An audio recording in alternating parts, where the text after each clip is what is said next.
Oh man,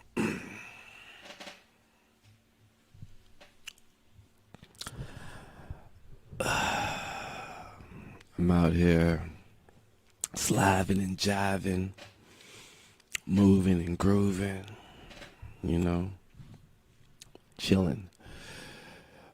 I just had a thought.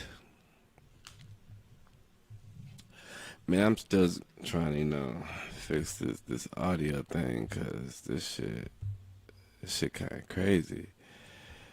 But I had a thought, not even a thought, but when you I guess tell a story or whatever, or not even tell a story. My bad, man. It's like what? It's 1:36 in the morning. Let me get my correlate my thoughts together. I'm trying not to be so loud how I usually be. Welcome to the show, Moke and friends. If you know, I am Mokel, and I am filling in for the Mokester. So. But anywho, I did a little show earlier today just to touch bases with the people, let them know what's up. Um, and after I finished that show, I thought of this wild story. It didn't happen to me, but it's you never know who you're in contact with, or who people really are. Um, and this was so long ago, so I'm just gonna. I just felt like I was wanting to tell it. So I wish I knew the dude's last name because I'll just give his the whole fucking name so you can look it up. But back in the day, I worked at a great company called Orex Plastics. Great job. Um, I was a I was a lab tech, and there was only a few of us in that company, and that company was it's responsible for making a lot of the plastic that goes out, you know what I'm saying, in food and chips and all shit. It's crazy, and it's in Odessa, Texas. Great company, loved it. I worked there twice. First time I worked there, I ended up moving to Austin, and then the second time I worked there, I ended up moving to the islands. That's why I left. So work in the lab is me and my boy P Man. We worked on a shift together, or me and my boy Chris. We worked on a shift together, and it was rotate days and nights. And the job was really good. I keep saying that because you work like 3 days on, 2 days off, 2 days on, like 3 or 4 days, or some wild shit. And so basically, you work 6 months out the year, and you have a lot of time off. So we would work rotating shifts 9A to 9P, 9P to 9A rotates when you come back from your off days. And there's this one guy named Gerald. I forget his fucking name. I mean his last name. Man, I wish I had his nigga last name. But he was this small old white dude. I would say probably in his 60s, maybe late 50s. And he was a little bit, how you doing? You know what I'm saying? He had a little sugar in his tank. You know what I mean? And so this was before I was podcasting. And so when we were relieved shifts, we would have to communicate with the other two people on the shifts, and sometimes we would just kind of just kick it and talk with them, you know what I'm saying? Because at the job, everybody who works there, you see them all the time, you know what I'm saying? So it's not like some crazy big ass job. And so one time, I remember he was gone for like maybe 2 or 3 weeks, and we worked on a shift together, and I think was I filling in, picking up a shift, so I don't know, but so I was getting to know him, you know what I'm saying, where you from, blah blah blah, how you doing, and he was always just how you doing, you know what I'm saying, like hey DJ, I was like, all right, cool, bro, you know what I'm saying, and so he was gone for a while and then came back I was like, yo, like, where you be at? You know what I'm saying? Because I remember I asked him if he was married or anything like that. You know, he wasn't married. I think he just kind of lived alone, did his own thing. His mom may have still been alive, so he may have been visiting her in nursing home and shit. I don't know. But he was always, when he was gone, so I'm like, where you be at? So this nigga goes to Africa. Bruh. But I'm like, so what are you doing in Africa? He was like, I'm a missionary. So you know, he's going over there, doing the Lord's work. You know what I mean? And so he would bring back little shit, and he built a school over there. A fucking school. Like, he built a school. So I'm like, yo, this nigga's great. This nigga's great. He built a school, and then they published a book out there, and it was he was going out there for years, you know what I'm saying? Like, maybe decades. And he would have books with you know, I think he adopted some kids too, or I don't know, but I know he was taking care of a lot of people out there. So we have books with the kids, they're young, and you know, then there's so many books, and you just see like them coming up in poverty to live in a pretty sustainable, I guess, lower middle class, but I mean, that's good where they're at. And you know, I don't know if it's like middle class, but it was like, yo, you see niggas just kind of in, you know, less fortunate, you know what I'm saying, a little bit malnutritious, I don't know if I said that right, and you see like their glow up. You know what I mean? Like little chiquito boys, little small boys, you know what I'm saying? Big, tall, you know what I'm saying? Looking good, educated, dressed nice. And I'm like, yo, go, that's fucking dope. And so he'll bring these little trinkets and all this shit back. And I'm like, yo, this man is the man. And he was real religious. So I was like, cool, you know. And I worked with him maybe 3 times, but when we would relieve shifts, you know, I always see him, you know, and so always, you know, babe, what's up, Gerald? You know what I'm saying? Cool, you know, whatever. And so one day, not even one day, well, it was one day, but days go by and I don't see him. And so, I mean, I'm telling you, at that job, motherfuckers, it was real easy to take vacation. It was good, you know what I'm saying? So that was going on. And so like a week go by, I don't see him, 2 weeks go by, you know, whatever. And so at this point I'm just like, you know, not even thinking nothing of it, right? And then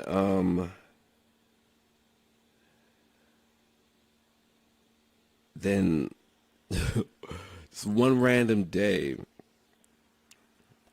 and boys show up.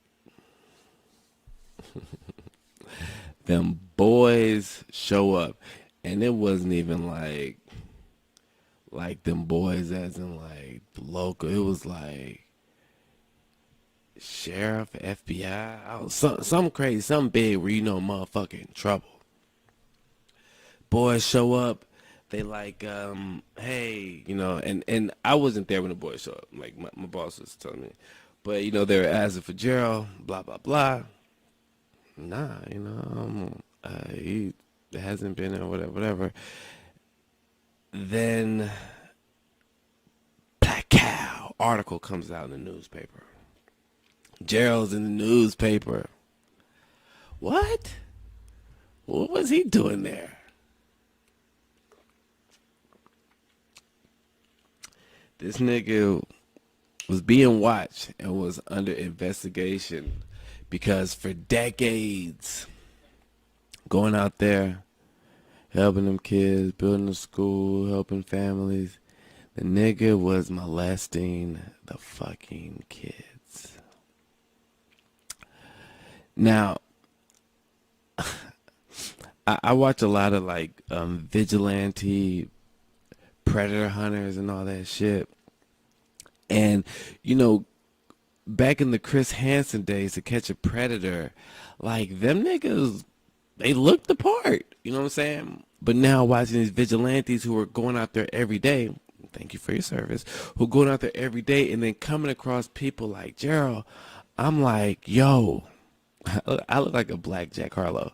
But I'm like, yo, these niggas are looking more normal. And I mean, these predator pedophiles, like these motherfuckers, they look like is anybody. You know what I'm saying? Like it's not a way to and so yeah, from the To Catch a Predator days, the niggas looking goofy and blah, blah, blah, you know, but now you seeing clean cut motherfuckers. You saw the CEO of PlayStation, that nigga got knocked. A PlayStation, or I mean of Sony. You know what I mean? I've seen cops get knocked. So to see this man go over there and like, oh, anyway, let me so I guess, you know, the investigation shit happened and he confessed, you know what I'm saying? And it was, I forget, because this had to be like maybe like 7, 8 years ago, but it was more than like 10 boys, you know what I'm saying, ranging from the age of like 5 to I think like 16 or some shit, or I don't know. But you know, you always think, because when you hear people like, oh, this nigga got molested from the age 4 to age 22, you be like, yeah, after a certain, you know what? But I guess the niggas out there, he was just grooming them niggas into that shit. And then, you know, you coming up in poverty, and and then you got somebody who's taking care of your family, putting you in a better situation, so you don't, you know what I'm saying? But I think what happened was one nigga made it out. I think it was one of the niggas he adopted, came up, got through high school and shit, started educating himself, dropped a dime, and had them niggas, boom, got his ass. So fuck you, Gerald. But I know my old supervisor, Kobos, he's a very religious man, did time. So I know he keeps in contact with him. I don't know why, you know, but it's shit's just crazy. And I remember when that shit happened, nigga, everybody at work, we were shocked, but then we weren't shocked because he just seemed, you know, I'm not even gonna do that. I'm not gonna, oh, he just, no, because you didn't think about it, you know what I mean? But then just when you think about, oh, this nigga, you know, going to Africa, blah, blah, whatever, all the time, yada, yada, and just how, you know, it's I guess your mind just starts saying, oh, well, yeah, I can see it. But at first, I was like, yo, this nigga's the truth. He's out there, he building school, and he has proof of this shit. Can't trust everybody, man. And that's the crazy world we live in, because as we see these predator shit, you realize this shit happens so more often. You know what I'm saying? Like with the Chris Hansen shit, it was like, okay, but now you got, you know, watch your kids. Your kids be on TikTok, Roblox. Like my kids don't play Roblox no more. You know what I'm saying? But they be on all that fucking shit. And you got these predator ass niggas who are playing kitty shit and you know, trying to entice kids and all types of fuck shit. These fucking social media apps, all that. That shit, man, it's scary. It's scary, you know, because I remember I was talking to my homie and I was like, yo, the crazy thing is I mean, I'm subscribed to at least maybe 6 of these Predator Hunter channels. And out of the 6 of these channels, these niggas are dropped. There's like 10, 15 videos that drop a day. You know what I'm saying? A day of rotation of all these people. And sometimes they be collabing, they be flying, play all types of shit. And I was like, yo, you would think that these motherfuckers who are getting knocked on this shit would see what's happening and think and be like, you know what, I'm not gonna do this. I'm gonna, you know, whatever. But niggas get knocked in this shit, and I'm just like, yo, what the fuck is wrong with people? You know, and I used to be like, why don't these niggas just go get a prostitute or blah, blah, blah. But watching this shit and just seeing shit like this and seeing documentaries, it's just a disease, like it's a sickness. Man, and that That shit bothers me, yo. That shit bothers me. So kudos to those people who are predator hunting, and God bless, to the people who've been affected by that shit, And you just have to be a evil type of person.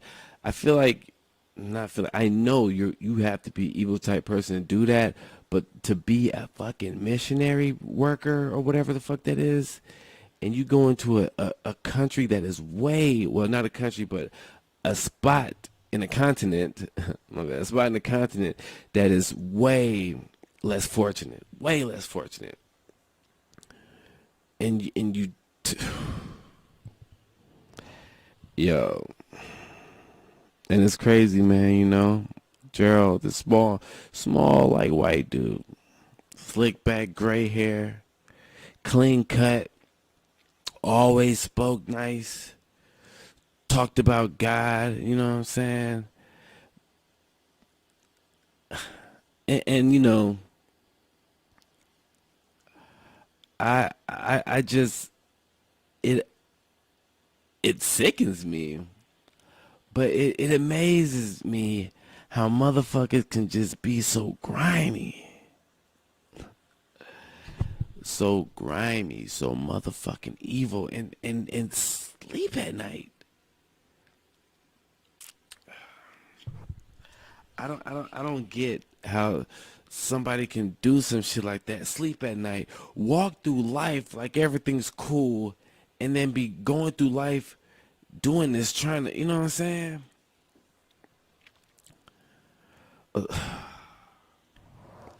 So I know Gerald's locked up in the Midland County Jail. Or maybe he's in prison. I don't fucking know. I'm pretty sure, like, at some point he will. And he admitted to the shit. But what the fuck? I forgot, man. Either one of them niggas grew up and knew what the fuck it was, or some shit happened. But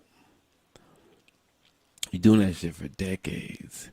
You walk around calling, and the thing about it was, it because he was Gerald's, how you doing? He was sweet, you know what I'm saying? So it was just little boys, you know. And I'm glad. I mean, I don't mean to say it like that because I wish it wasn't anybody, but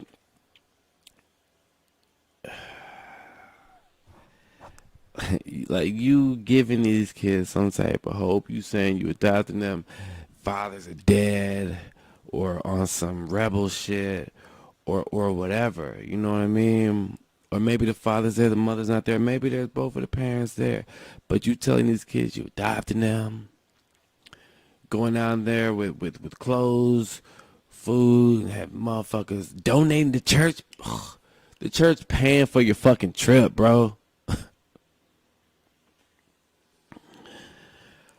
Man, I can go off about these motherfuckers all fucking day, and I'm I'm fortunate that as a child I was never in a situation like that. You know what I'm saying? But I just don't. It sucks because now like that shit and watching these videos lets me know that it can be any Joe Smo. And me and my girl was watching one the other day, and they caught a girl, and it was like an attractive girl. You know what I mean? Like in the 20s or early 30s, but a normal looking girl that you wouldn't even think to do something like that. But now looking at motherfuckers, it's like, yo, hey man, yeah. So I be real, you know, I be super overprotective. You know what I'm saying? Like,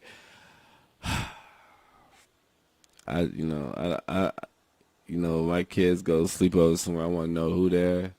Is there a nigga there? Is there brothers there? You know what I'm saying? Sister. I want to know all that shit because anybody can be on some fucking foul shit, and then that's when you gotta start going Rambo and chopping motherfuckers. You know what I mean? But yeah, that's this little story that I thought about earlier when I got off, and I was like, man, I should have talked about that. So here I am at 1:55 in the morning. But yeah, make sure like, subscribe, go to my YouTube. I think Facebook. I mean, I think Instagram dis disabled my account. I think that's no longer. I think I'm banned from Instagram on the Moke and Friends, but I do have a Moke and Friends podcast page. It's called Moke and Friends. You know, just like the name podcast. Go follow that. Go to my YouTube, like, subscribe. Go to penmanship.com, penmanshipclothing.com, and enter Moke20 to get 20% off of your purchase. They got some fly shits. Oh, some new shit too. Your boy just dropped a nice little jacket, you know. But yes, thank you for watching Mokel and Friends. Moke will probably be back Sunday, but leave me do it. Be Eddie Murphy. Yo, peace, man. Y'all be safe. Be careful.